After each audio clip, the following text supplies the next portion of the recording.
Hello, welcome back, and good morning, Shell. Hello, Michelle coming in from New Zealand and a beautiful morning here in spring. Yes, and it's autumn here, as you can see. The leaves are falling like we have a nice Indian summer at the moment, with almost 20 degrees outside. Sun is shining, and I brought a little spring heart for you as we are living the seasons fully. And I've got more my autumnal connection there, a bit of orange for the earrings, and it's about 20 degrees actually here already, and we're having some really hot spring days here. So the garden needs a little bit of extra care because it's wilting. It's just a Yeah. little flowers are like going, oh, this is a bit hot for spring. So our spring flowers have definitely passed, as has much of the blossom. And us are coming back, the flowers, because the temperatures are high. But Yeah, I so also yeah. I also got my little mushroom with me, the Amanita muscaria, which is spreading wildly over here at the moment. And I love the seasons we are living because there's also a message in every seasons, like spring at yours. It's a beautiful metaphor for new beginning. And autumn, I believe, it's more reflecting, pause, and letting go. And it's also something we want to address today. Letting go, pause. That's what we did as well, Yes. because we took a break. Shall we had a lot of stuff going on both sides of the planet, in Luxembourg as well as in New Zealand. So tell me a little bit what's going on at yours. Well, it's been a great time for reflection, really. More recently, I've had forced rest due to some sun damage and a couple of little nasty things on my legs. I've actually had to have nearly 2 weeks off with some surgery. So that's been gorgeous because then I've got to experience having time of deep rest and finding a few things that put me in flow where I don't have to worry about the time so much and I can just work away beautifully however I wish to, and also connect with people how I wish to. If I don't want to have visitors, I can say, and then also to have those moments to receive for a change rather than be the one that is giving. And prior to that, there's been some experiences of loss and grief for me that I've had to work through, and we can probably talk a little bit more about that as we delve into this subject a little bit further. But that's a little bit of an overview um, of the last couple of months. How about for you, Michelle? Yeah, Because grief and loss. we've been in sync with having an extended break together. I also had to deal with grief and loss. I lost my cat a month ago, which was really heavy. Mm, it's not um, the fact that she's like not suffering anymore. I know all this. I mean, it's better now. We had to take the decision to let her go, and it was more the feeling I had that it was me who had to take this decision to decide when she's going to stop her life. I mean, as I said, I know she's really better now. She doesn't suffer anymore, but it's heavy. It's heavy to take a decision like that. I never thought that was such a big thing. And I also tried to deal with a lot of feelings back then, and I just let it happen. I just let it flow through me. I didn't try to repress it or to change it or transform anything. I just accepted it and I let it through, which helped me a lot as well to let go afterwards. Yeah, the letting go is quite a process, and I think for each of us, it's something that all we have our own way of dealing with it, and I'm sure that it's different in every circumstance, and it's different depending on what it is that you are processing, either the pending loss or the actual loss, because Mm, they're different states. And like for an example, for me, I lost a client who I had worked with for a year. And it's not the first time because of the wellness work that I do. I'm often asked to be that person, that sounding board, and that wellness practitioner for somebody who knows that their time is limited potentially. mm, So it's a bit of a gift to be that person. But at the same time, when that person actually goes and you've spent an intense amount of time with them as a caregiver, as I say, the sounding board, there's a finality in that. And for me, I always need some time and space just to process with gratitude the time I've had. And then also you have sometimes interactions from family who have known that you were involved. And yeah, I had the gift of being able to go and see this person every couple of days in hospice, so in palliative care, and meet all the family, all the people who had gathered round that she had spoken of, and still experience her being lucid, um, right almost through to when she passed. So, yeah, I think, like a lot of things, having the space to process what you feel and, like you said, not necessarily transform it, or if you've got space and being able to, if the grief rises and you have tears, for example, that you want to let flow, that you just let them and that you're able to do that and it's mm. okay. Yeah, I mean, um, of course, there are countless books, courses, workshops, and retreats on the net that can support us on our path with our emotions and with our feelings. But as you said, we can also trust in our own ability to process what comes up when it occurs. And the keys actually for me to open up to it without judgment, without trying to distract ourselves in order to, oh my God, please, I don't want to feel. Yeah. When sadness, for example, comes up, we can perceive it and welcome it by noticing where we feel it in our body and allowing ourselves as well to express it through tears, of course, as you said, and also, for example, a silent turning inwards. And if we approach the matter even more mindfully, we can try to see what the feeling looks like, what color, for example, what shape or character it has. And perhaps it also changes its form the more we, for example, breathe into it. And you can even try to draw it on a piece of paper later. It's really helpful. Yeah.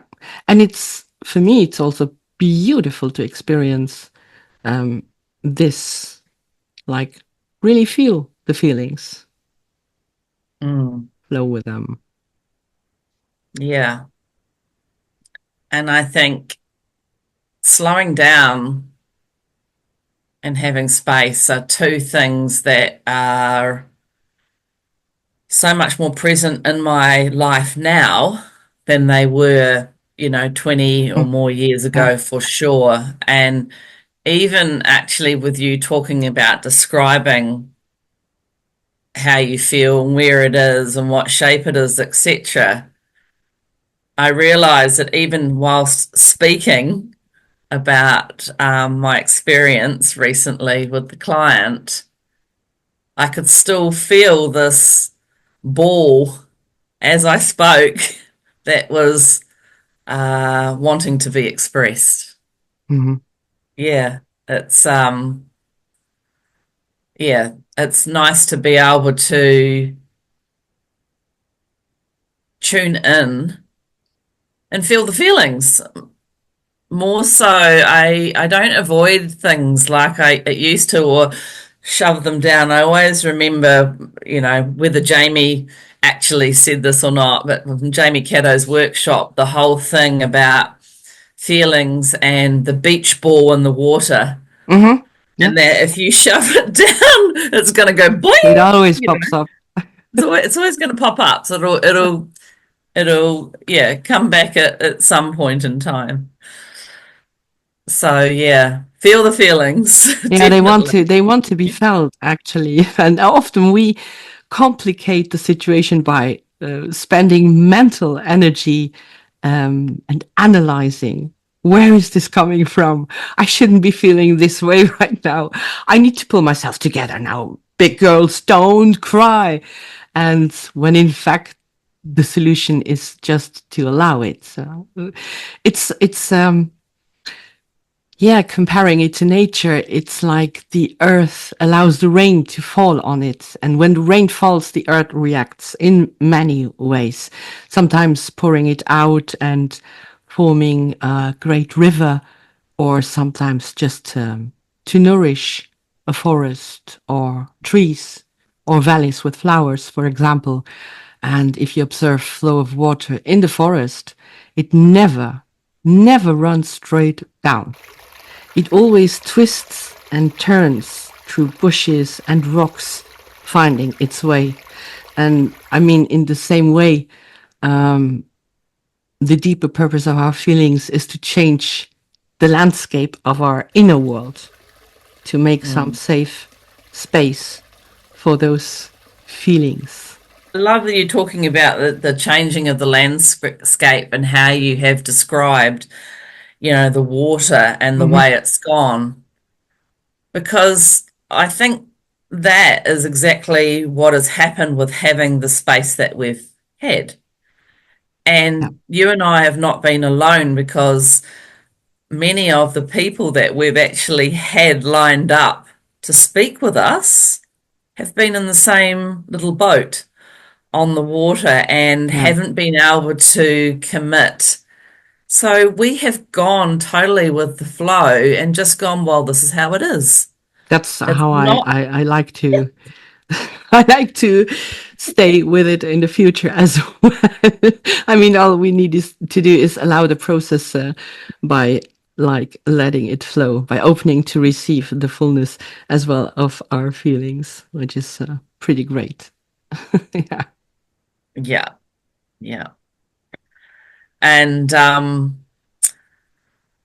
one of the little inspirations I've had, I'm not the biggest reader these days in terms of I read online, but I'm reading, say, books, hard copy books.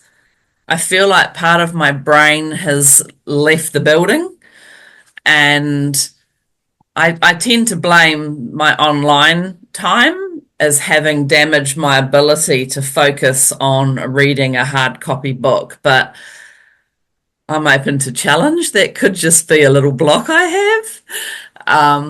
But I've listened to a couple of audiobooks, Hmm.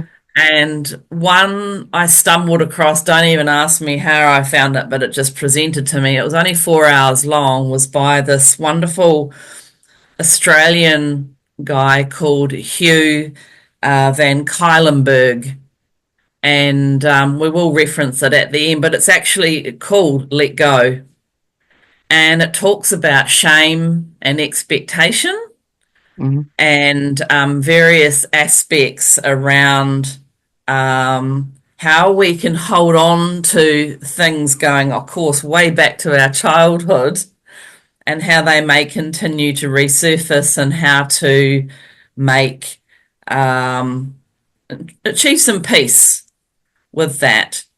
And yeah, also about being in flow as well and how beneficial that can be for you. So that was a real just 4 hour little nugget for me that I found really good. But like anything, if you don't like the voice of the person reading the book or da da da, you won't resonate. But that's just a little something I wanted to add it in here that I found really, really good.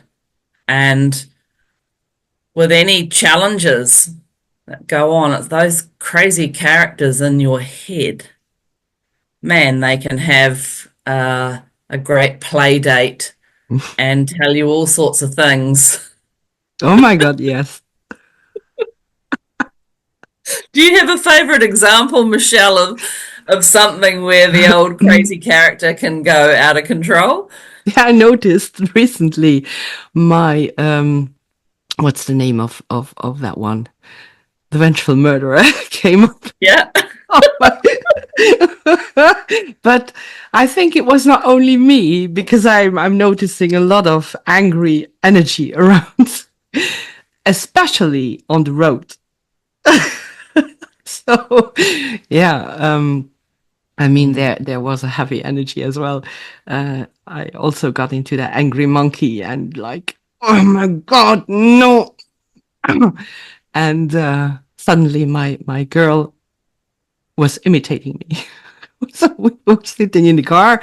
I was like getting angry because of someone who has done a stupid mistake. And I was like, "Mm, mm." And she was next to me and she said, "Mm, mm."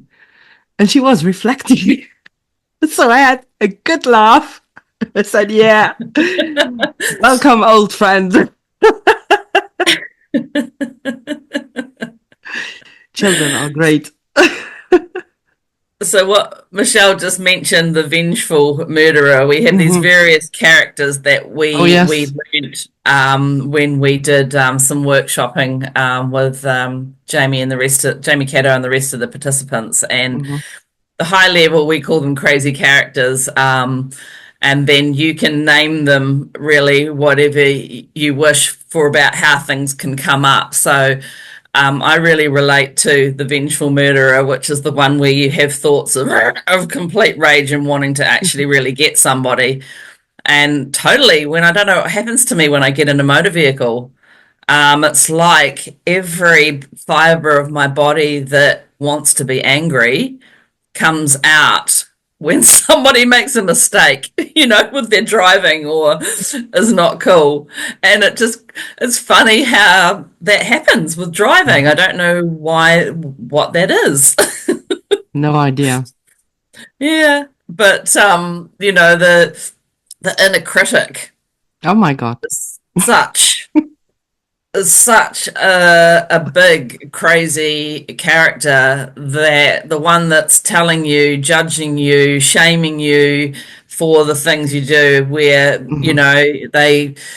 you might have thought you did something okay and oh no, they go, that was embarrassing. Why did you do that? Hmm. And those sorts of little voices that snip in. And um, I another grief or loss incident I had related to a friend. And the inner critic was just going berserk in my head, and I had to remain really strong and walk that little character and go, thank you very much. But actually, I'm in a place to be sure that I'm okay with letting this go, that this is not healthy, and that this person's behavior is actually not acceptable from my perspective, and it is better for me to cut the cord. Hmm. And that it's hard to do. It's also can be really hard when someone cuts the cord on you and you don't know why. and your mind can go into this little bit of overload. So yeah, it's another aspect of loss that was processed in the last little while. Yeah, it's also interesting to actually know what's going on because most of the time we live unconscious and we don't even notice what's happening around. Like you explained it with the characters, the monkeys, Jamie's monkeys. Um, it also reminds me of the characters in the movie Inside Out. I just recently done a breathwork workshop with the subject Inside Out, like the kaleidoscope of emotions. I felt as well while watching this movie. It was a real experience, actually. The image of being human as a complex experience that cannot be explained, and it's also fascinating how the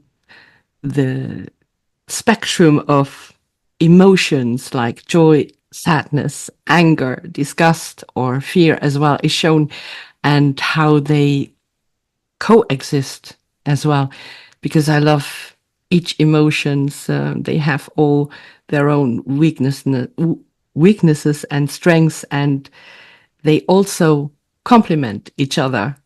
And that's funny too. So it's like a movie who raises self-awareness and the fact that you have to accept it and understand them instead of avoiding them and bottle them up is really interesting as well. Every emotion has a color, a character that creates the canvas of our unique individual personality. And the storyline is more than unique, I believe, and it will definitely stay with us and make us love ourselves a little bit more, appreciating how unique everybody is in his own experience, in his own being. And it may as well take a lot of courage to really, really engage with those feelings and surrender to their powerful energies. Because quite often we push our feelings aside, thinking that we, for example, will deal with them later. However, when we don't, we store them in our minds, in our bodies, and that's when anxiety or other health issues can emerge. And if we deny our body's feelings, it can lead to problems now or later. We know all this, as you said as well before, the story of this balloon that you push underwater. But Mm. I believe one of the reasons we tend to hide or repress our feelings is that we live in a culture that has not traditionally supported emotional awareness. And I mean, as the connection between our mind and body, our emotions, and our physical health becomes clearer, there is now a growing awareness of the importance of feelings and feeling our feelings. And this can sometimes be scary. And of course, it's recommended to ask for help if necessary. So you also don't have to be ashamed of this. No, I agree. And each of us sources our wisdom in our own way, Mm, in terms of what will help bring us peace of mind or heart or whatever. And you can take it from so many sources. And it can be like maybe you and I just having a chat call mhm, outside of this. It could be, um, getting professional support. It could be listening to audio, reading material, whether books or whatever. There's so much information that we get to process that can um, add to our beliefs and give us peace. mm, And sometimes it comes with age, it comes with experience, it comes in lots and lots of forms. For some people, it's philosophy through religion or other pathways. Yeah. I know for me, I'm much, much clearer these days than one of my other crazy characters is the people pleaser. Mhm. And I do so much less of this and be very clear on what I'm doing to look after myself. So I don't tune into the same volume of people and information as I did previously to be on a seesaw about what my values are, what my beliefs are, etc. I'm much clearer that if something doesn't feel in me right, I can feel it when it's not right. So I don't have to be the people pleaser and be liking that person or following that thing any longer. Goodbye. Yeah. And that feels great. It feels so much better to be in that space and place than to be on the seesaw wondering what's right and what's wrong. Hmm. And I haven't got it all together. I haven't got it all right, but man, I feel in such a better place than I have ever have. And that was one of the things I did during this restful period was I actually unfriended an extraordinarily amount of people and I unfollowed, I unsubscribed huge amounts of connections that I had. And Hmm. look, if somebody really wants to be connected with you, Yeah. they Well. will be. Yeah. They don't have to be in the social media layers. I've got heaps of some of my greatest, closest friends have nothing to do with social media Mhm. whatsoever, as do my parents. So, Yeah. yeah. So funny all the things you said right now because I actually don't throw me tomatoes now because I always bash AI. But I actually asked a question to AI today. Yay! Go, girl. You've come a long way. So I asked AI today if she was a human being, what steps would she take to exit the matrix? And I asked for like clear answers. So AI is science based, right? I don't know. I'm asking you, but I read It's you the what? answer. Science proof. I meant. Oh, Hmm. I don't know, actually, to be honest. I have no idea, but like every intelligent people asks AI nowadays. So okay, I'll read you the answer. Listen to. The concept of the matrix as portrayed in the film of the same name, it's a metaphor for a simulated reality in which people are trapped. So if you try to free yourself from it, this can be understood figuratively as an attempt to break free from social, psychological, or technological restrictions. If I were a human being and had the desire to break out of this metaphorical matrix, I would take the following steps. 1. Self-reflection and awareness rising. Meditation and mindfulness. Daily practice of meditation helps to develop a deeper awareness of the present moment and to free one's thoughts from external influences. Journaling. Writing regularly in a journal encourages self-reflection and the recognition of patterns in one's own behavior and thinking. Second one, education and critical thinking. Reading and learning, critical engagement with literature or philosophy, psychology, and sociology to develop a better understanding of the world and one's position in it. Critical questioning. Everything you hear or see should be questioned and analyzed. It helps to include several perspectives in order to form an informed opinion. 3. Digital detox. Reduce screen time. Use technology consciously by setting time limits for social media and news consumption. Okay, so AI is technology, no? Never mind. Yeah.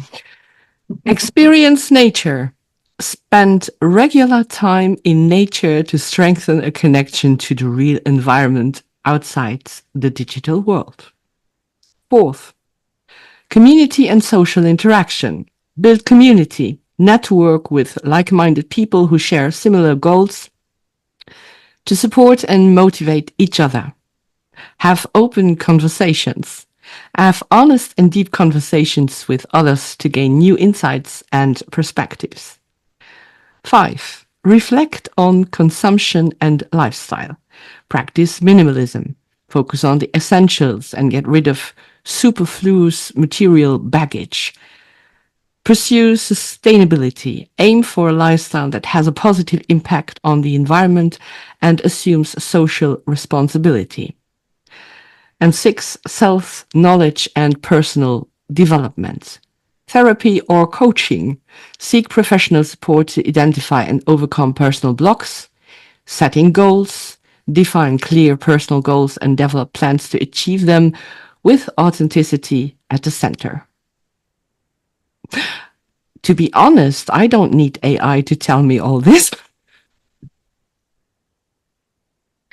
No, but it's That's what surprising we what came preach like out. for years.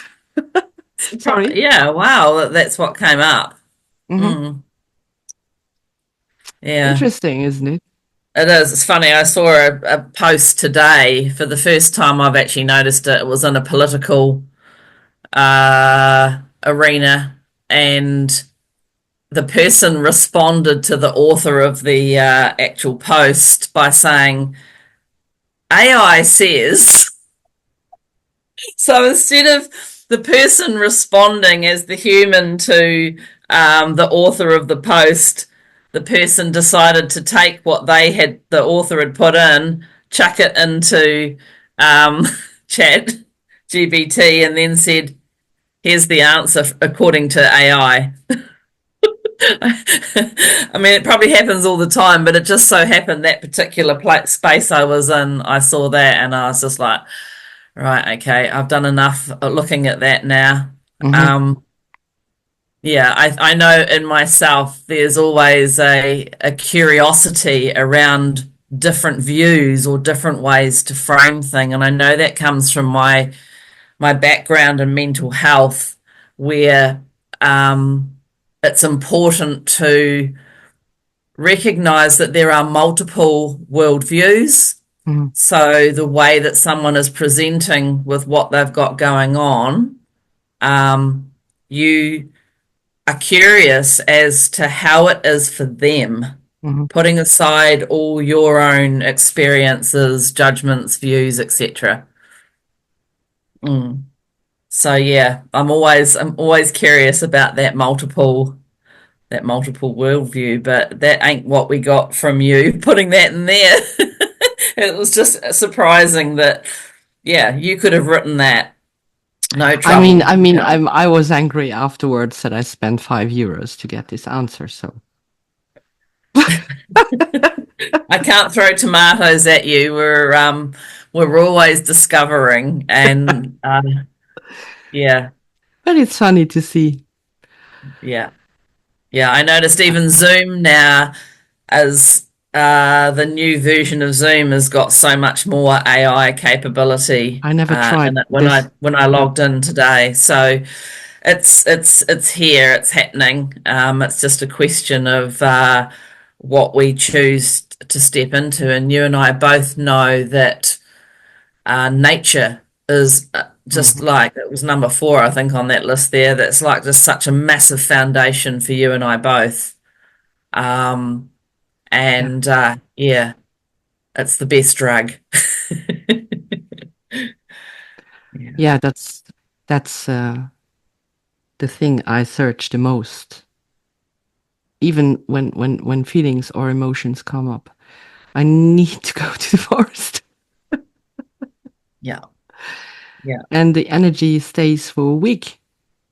That's Yeah. pretty cool. Yeah. Yeah. And that's one of the things about the differences about what's happening, for you and I at the moment. Um, we've got a lot of pollen because it's spring, Yeah. so the walks in the forest can actually, for some of us, come with a little bit more like hay fever and things coming on, and there's green, green everywhere and things springing up. And whereas I'm thinking about you and your beautiful little mushroom necklace. Now, what's that called in Latin, that particular? Amanita muscaria. And am I correct? People think you can't eat it, but you can. Oh, you can. You can. And of course, I'm I not don't want trying to to encourage encourage. anybody to eat mushrooms. Yeah, but I think I I want saw to, somewhere. I Yeah. want to be clear of that. I'm not encouraging people to eat or take any stuff. No, No, that's I the just I just Amanita thought I saw something muscaria. recently about them being potential for eating, which I didn't know. But I mean, the rules of foraging anyway are always, with mushrooms, don't eat what you don't know. Mhm. And yeah. I never tried it, Mm, but apparently the forests are full. I didn't find it yet because yeah. I heard that the mushroom finds you and not you the mushroom. That's why it's also so bright red. I Mm, mean, other mushrooms you have to look for them. Really, you have to lift up the moss and look around. But this one is like, here I am, right in front of your eyes, red, bright red. And mm, as I said, I've not tried it yet, but I've read a lot about it and also um, how the people used it back then, which is quite interesting. And yeah. there are, I mean, I don't want to dive into this subject here because I'm not No. experienced in mushrooms And neither at neither am all. I. I've taken us down my own Yeah, path of curiosity, but one but thing they I'd love are, to know, but Shell. there are some interesting videos on YouTube with mushroom and the meaning in religion as well, around Christmas, around Santa Claus, and anything. So maybe you can like, or ask AI. No. dive, Okay, I'll go looking. dive into Yeah. dive into the mushroom subject and how our ancestors used it, and it's quite interesting what comes out. So, yeah. So with a month to go almost, we're going to change seasons again. Hmm. On the 1st of December, we'll be moving into summer here and summer solstice, Winter here. and for you, winter. Hmm. Have you got any thoughts on what that's going to look like for you? No, the season I like the most is spring and autumn, which is Mm. quite perfect today. We have both. Yeah. Winter is tiny cold for me, Mm. tiny bit cold. And summer sometimes too hot. So I like spring and autumn. Spring because everything starts new, and autumn because of the colors and Yeah. the freshness outside as well. If the weather's good, of course, could be raining as well. Yeah. Yeah. And so Mm. winter, I believe yeah, I'm going out as well as staying at home, cozy. Yeah. Do you need snowshoes? No, we have not. We don't have a lot of snow here. If we have 1 or 2 days of snow, we are lucky. Okay. Mm, So the forest will still be somewhere where you can take sanctuary. yes. Yeah. Yeah, winter's actually my favorite, I'll be honest. Hmm. I love that hunkering down, etc. But obviously we've come through that. We're in spring, and then with summer coming, I'm going to have a couple of weeks in Australia where I've never been at Christmas. I'm with family, and I've been told to expect 40 degrees Celsius on many of the days. So, yes, this little ginger person will need to be trying to stay with the air conditioning, etc. And it's also for us the main time of rest when people take leave, their holidays.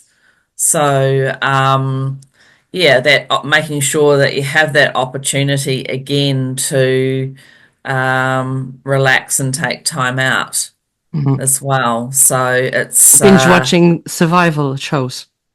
oh, I don't do that sort of thing. Yeah. Confession, we found out just recently that Michelle and I actually have a common interest, which is binge watching survival and adventure programs. What does that say about the two of us? We could have a Wildflow'ers team, I'm sure, if we can get on the right reality show and have our share of a million. Yeah. Oh my goodness. We have to learn still a lot before doing that and get more fit. I think it's the fitness. It's, yeah, making sure that we're moving the body enough that we're not going to that we can climb a mountain, I think. Plus, I'm not very good with weapons. That's not my Mm.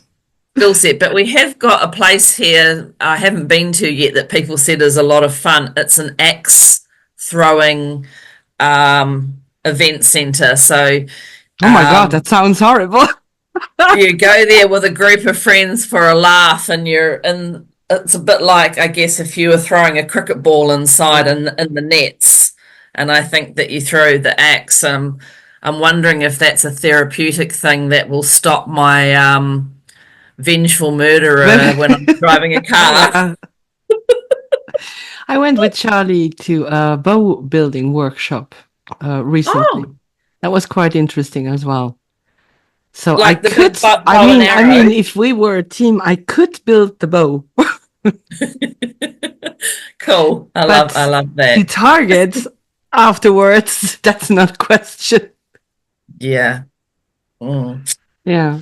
Well, I think it's great to acknowledge that we have been through a time that has been that's had some, quite a bit of stress in it for both of us in different ways, and there's more layers to all of this as there always is. But to recognise that whether we're on the other side of the world or who our audience is, or who those who want to participate in Wildflowers also have things going on in their worlds at different times.